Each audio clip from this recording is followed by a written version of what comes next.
Very good morning, students. How are you all? I hope all of you are doing great. And today we will start with our next poem, A Legend of the Northland. A Legend of the Northland, written by poetess Phoebe Carey. Okay, Phoebe Carey is an American poetess who, along with her sister Alice Carey, wrote many beautiful volumes of poetry. And she was born in 1824 and she died in 1871. So this poem, A Legend of the Northland, it is basically a folk tale. Okay, so coming to the title, A Legend of the North Tale. Okay, what is the meaning of legend? Legend means an old traditional story that may or may not be true. Okay, that is a legend. Okay, and Northland. Northland means the countries that lie near the North Polar of the Earth. Okay, North Pole. It is a very cold weather over there, always snow falling and frost everywhere.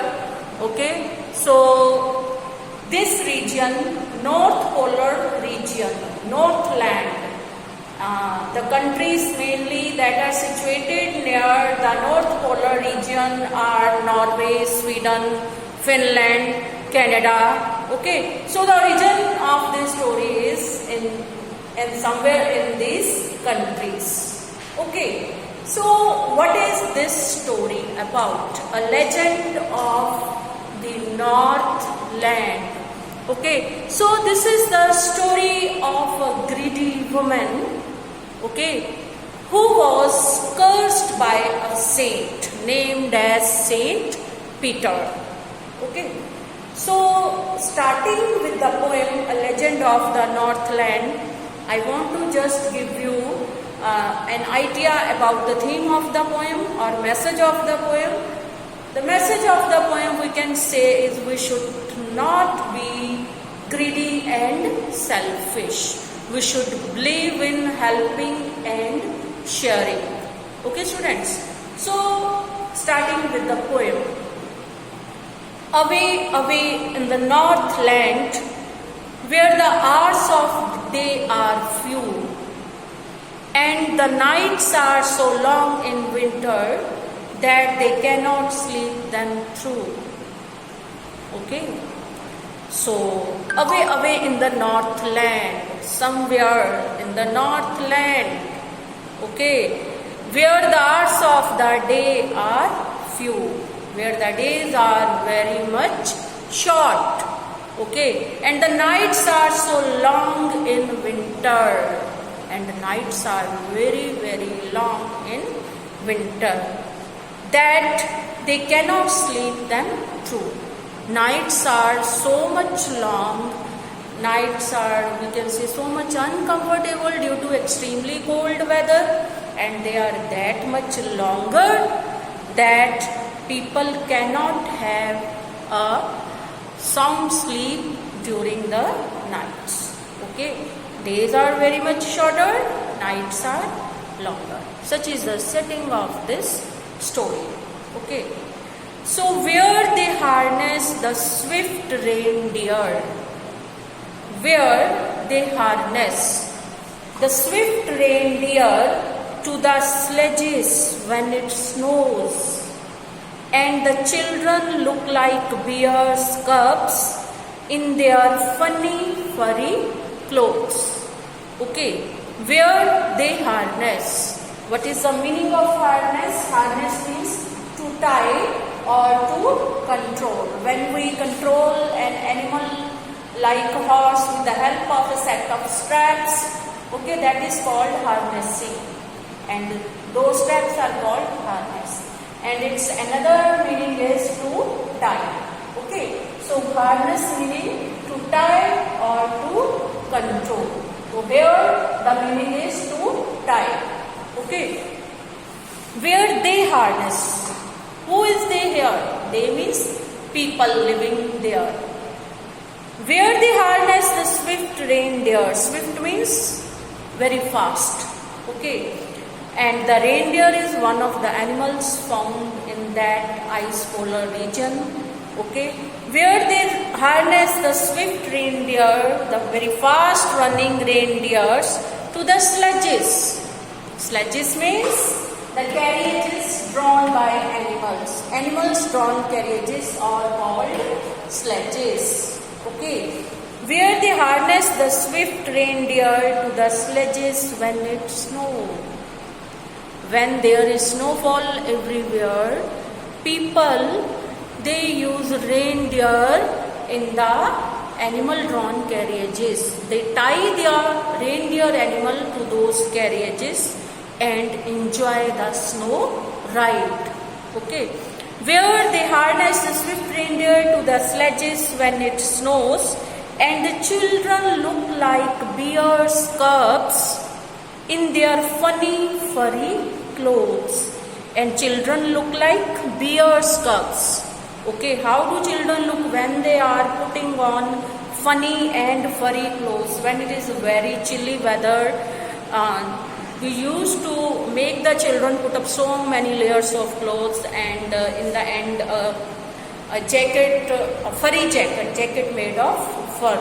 So children look funny in such dresses, in such outfits. Okay, and the children look like bears' cubs in their funny furry clothes. Okay, when it is a snowfall time, everywhere ice is there, and the people enjoy reindeer driven sledges, and the children look funny who are wearing furry clothes, and they look like bears' cubs. They look like bears' kids. Okay. So children give the look of small baby bears. Okay. So in the these two lines, two poetic devices are there. First, the children look like bears' cubs. Okay. Here is the use of simile. There is comparison. Okay. Comparison is there to show the similarity in appearance. Okay, so when some comparison is there between two distinct objects with the use of as or like, okay, that device is called simile. Okay, look like bears' cubs. So here is the use of poetic device simile.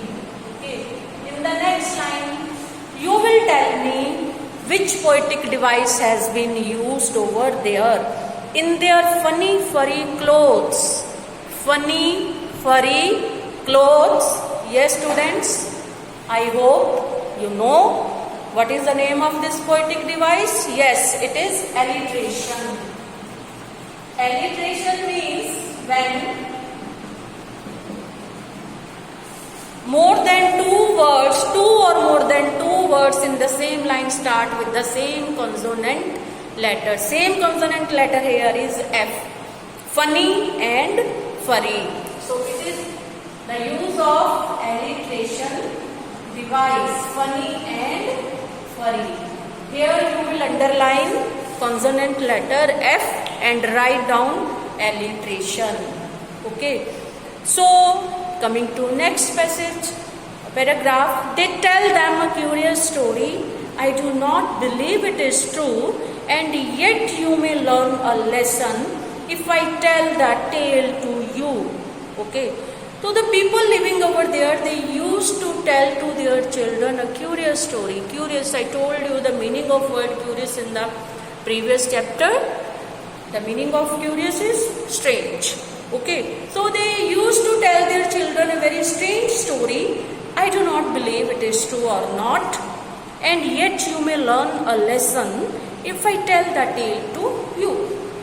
The poet is confessing that I don't know whether it is true or not. It is a folk tale. Okay. But I want to narrate this tale to you. Okay. So that you may also learn a lesson. Okay. Once when the good Saint Peter lived in the world below and walked about it, preaching just as he did, you know. So here the story starts. The people living over those regions, they used to tell their children a story. What was the story? Ki once when the good Saint Peter lived in the world below. This is the story of Saint Peter and a woman. So Saint Peter, who used to live in the world and walked about it preaching just as he did, you know. What was his job? His job was preaching. His job was to preach people. Preach means to give moral lesson, to give religious or moral lesson, or to sermon, that is preaching.